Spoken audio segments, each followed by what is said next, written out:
kebanyakan dari kita fokusnya itu memperbanyak kebaikan. Kebanyakan dari kita fokusnya memperbanyak kebaikan. Sedangkan orang-orang soleh itu fokusnya lebih banyak pada upaya meninggalkan hal-hal yang bisa membuat Allah murka. Fokusnya lebih meninggalkan hal-hal yang buat Allah murka. Assalamualaikum warahmatullahi wabarakatuh. Berjumpa kembali dengan channel Nasihat Islam. Semoga apa yang disajikan bermanfaat bagi kehidupan kita dunia dan akhirat. Jangan lupa bersyukur alhamdulillahirrabbilalamin dan membaca salawat Allahumma sholli ala Muhammad wa ala ali Muhammad. Selamat menyimak, semoga bermanfaat. Bismillahirrahmanirrahim. Alhamdulillahirabbil alamin. Allahumma shalli wa sallim ala sayyidina Muhammadin miftahi babi rahmatillah adada ma fi ilmillah salatan wa salaman daimaini bidawami mulkillah wa ala alihi wa sahbihi.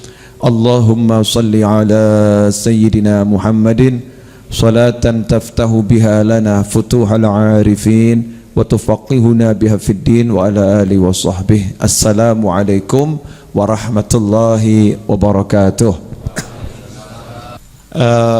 Pada episode-episode sebelumnya kita telah membahas bahwasannya ciri daripada hamba-hamba pilihan Allah Subhanahu wa taala, mereka itu adalah tekun untuk selalu memetik pelajaran dan ingat, serta mereka diberi Allah taala taufik, kemampuan untuk tekun taat dan mempersiapkan diri mengambil bekal untuk kehidupan akhirat, yaitu ta'ahub lidaril qarar. Kemudian kita akan membahas kalimat selanjutnya, wal hadzar mimma yuskhituhu wa yujibu darul bawar wal muhafadzati ala dzalika ma'a taghayyuril ahwali wal atwar. Kata Imam Nawawi, di samping mereka ini orang-orang pilihan hamba-hamba Allah yang soleh itu hidupnya tekun untuk taat dan mempersiapkan diri bagi kehidupan akhirat berbekal dengan amal-amal soleh, mereka juga menghindari segala hal yang bisa membuat Allah Ta'ala marah dan menyebabkan mereka masuk atau dimasukkan dalam negeri yang penuh kehancuran.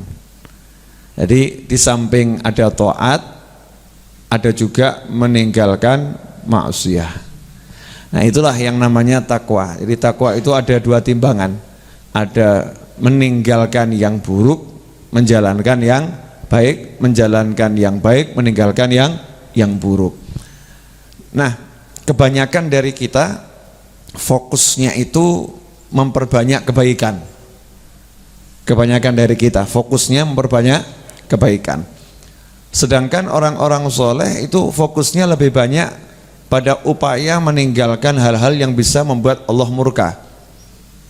Fokusnya lebih meninggalkan hal-hal yang buat Allah murka. Kenapa? Karena kalau menjalankan kebaikan itu lebih mudah, sementara meninggalkan yang membuat Allah murka itu lebih susah. Ya, lebih susah. Nah, kalau kita disuruh milih misalnya membaca Al-Quran sama menahan pandangan dari melihat wanita yang cantik, pilih mana? Ini kan sama-sama amal toh? Sama-sama amal. Yang satu membaca Al-Quran menggunakan pandangan untuk taat, yang satu juga menundukkan pandangan dari melihat wanita yang cantik. Sama-sama taat, pilih yang mana? Maksudnya itu mana yang lebih mudah itu. Jadi misalnya disodorkan di depan nih Al-Quran sama wanita cantik gitu, mana yang lebih mudah? Langsung ngaji atau langsung nundukkan pandangan? Ternyata dua-duanya nggak mudah. Ya, ternyata dua-duanya nggak mudah. Artinya seseorang itu akan diketahui dia orang yang betul-betul soleh atau tidak dinilai dari kemampuannya meninggalkan hal-hal yang dibenci Allah. Kemampuannya meninggalkan hal-hal yang dibenci oleh Allah Subhanahu wa ta'ala itu lebih diutamakan daripada memperbanyak amal soleh. Ya kalau menjalankan kewajiban pasti memperbanyak amal soleh, yang dimaksud adalah hal-hal yang sunnah. Pas bagaimana? Nah, dia baru saja berbuat kebaikan kok sudah dia hancurkan kebaikannya dengan dosa-dosa yang luar biasa, sehingga nanti nggak dapat apa-apa. Tahu bedanya enggak? Agak angel ya, agak susah bedanya. Jadi bedanya di sini ada satu orang. Contohlah para perokok yang berbahagia. Perokok berbahagia. Saya malam hari ini akan mencoba mengambil pendapat rokok itu haram. Mengambil pendapat rokok itu haram, mencoba. Dan kebetulan misal saya ini perokok. Saya ini perokok. Fatwa ulama rokok itu haram, yang lain mengatakan rokok itu makruh. Rokok itu makruh. Ya udah, rokok haram menurut ulama. Ulama kalian mengatakan rokok itu makruh. Nah, sementara saya karena saya ini nggak mau berjuang meninggalkan rokok, ya udahlah, saya masih ngerokok. Saya tak perbanyak sholawat lah biar dapat syafaat. Saya perbanyak sholawat, saya perbanyak sodakoh. Memperbanyak sholawatnya bagus, memperbanyak sodakohnya bagus. Tapi kalau kemudian seperti ya udahlah, nggak apa-apa lah ngerokok ini, biarin lah. Nah ini yang nggak benar gitu, paham kan? Ini yang nggak benar. Nah, seharusnya bagaimana? Berupaya meninggalkan rokok, berupaya meninggalkan yang makruh, berupaya meninggalkan yang haram. Berjuang seperti itu sembari dia memperbanyak amal soleh. Biar amal solehnya itu menjadi taufik, menjadi kekuatan untuk betul-betul meninggalkan yang haram, itu yang betul. Jadi ada upaya meninggalkan yang haram meskipun masih gagal, meskipun belum bisa, ya meskipun belum bisa, tapi di hati itu ada rasa nggak suka. Saya nggak suka ini sama yang haram nih, saya ini nggak suka, ini yang menyebabkan nanti saya dimurkai Allah nih, saya nggak suka ini nanti Allah benci sama saya. Itu harus ada. Tapi kalau nggak apa-apa lah ini salah. Ya ini salah. Contoh yang sering kita sampaikan, kisah perampok yang dia di tengah-tengah merampok, tapi dia puasa Senin Kemis. Di tengah-tengah merampok dia puasa Senin Kemis. Ketika dia ditanya, kenapa Anda puasa Senin Kemis sementara Anda merampok? Jawabannya, saya sisakan waktu-waktu untuk berdamai dengan Allah Ta'ala. Siapa tahu waktu perdamaian saya dengan Allah ini diterima, sehingga Allah beri saya kekuatan untuk bertobat. Artinya dia nggak suka dengan kondisi dirinya yang merampok, tapi dia kalah dengan nafsunya. Dia butuh pertolongan Allah, dia ingin datang pertolongan dari Allah dengan cara puasa Senin Kamis. Nah ini bagus itu.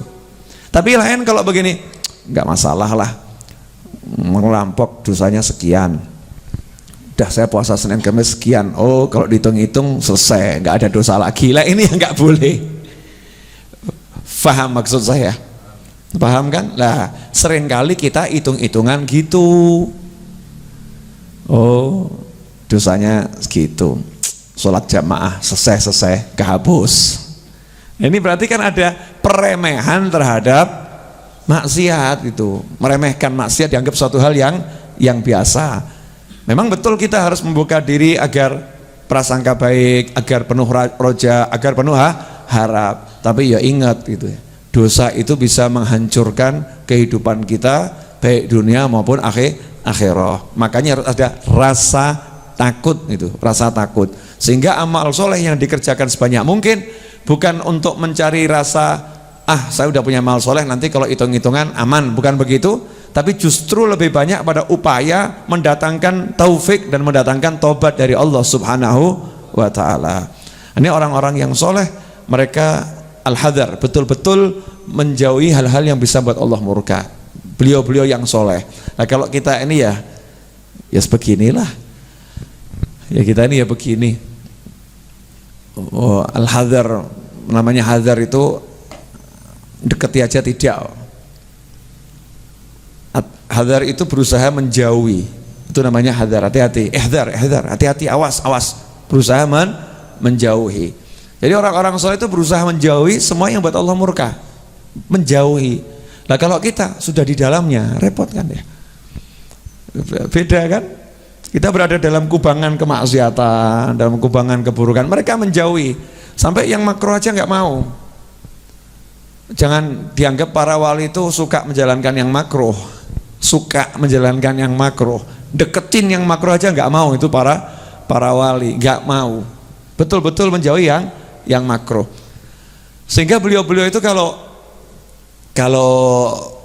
hatinya nggak enak dikit langsung cari ini sebabnya apa, sebabnya apa, sampai ada yang berupaya meninggalkan hal yang tidak disukai Allah. Itu diantara upayanya meneliti wajahnya tiap hari. Wajah saya ini disukai Allah enggak ya? Jadi tiap hari ketika bercermin tuh lihat, wajah saya ini ada warnanya apa nih, hitam atau putih ya, bercahaya atau gelap ya, dilihat. Kok gelap, hari ini saya buat Allah murka apa ini, buat Allah murka apa nih, kok sampai wajah saya kelihatan gelap. Kalau kita kan enggak, ganteng apa elek kan gitu. Jadi yang dipikir itu zahir, tampan atau enggak tampan, cantik atau enggak cantik, bukan bercahaya enggak ya, bersinar enggak wajah saya ini, ada aura dosa enggak di wajah saya. Nah, yang menyebabkan timbul wajah enggak enak itu yang gelap itu kan karena dosa. Lah beliau-beliau itu meneliti betul jangan sampai ada bekas dosa tampak di wajah, sehingga dijauhi hal-hal yang menyebabkan dosa tersebut. Ini memang tidak mudah. Ya kalau mudah semua orang sudah jadi wali saat ini juga. Ya itu tidak mudah, perjuangan. Makanya dikedepankan di awal bukan meninggalkan yang haram, menjalankan yang wajib. Tapi di sini selalu yang berbekal dengan kebaikan, ya meninggalkan keburukan. Kenapa? Karena meninggalkan keburukan itu lebih berat. Ya, memperbanyak amal soleh itu lebih mudah. Ya daripada tidak sama sekali, maka ya kamu perbanyak amal soleh, minimal ada bekal gitu, minimal ada sesuatu yang digunakan untuk membayar, perbanyak itu. Tapi sya'nul arifin wassolihin, orang-orang yang soleh, mereka itu lebih fokus pada meninggalkan hal-hal yang dimurkai Allah subhanahu wa ta'ala. Itu yang menjadi fokusnya. Karena kalau udah di dirinya nggak ada yang dimurkai Allah, aman tuh. Kalau di dirinya nggak ada dimurkai Allah, aman, selesai. Allah mau murka di dirinya nggak ada kok, nggak ada dimurkai Allah.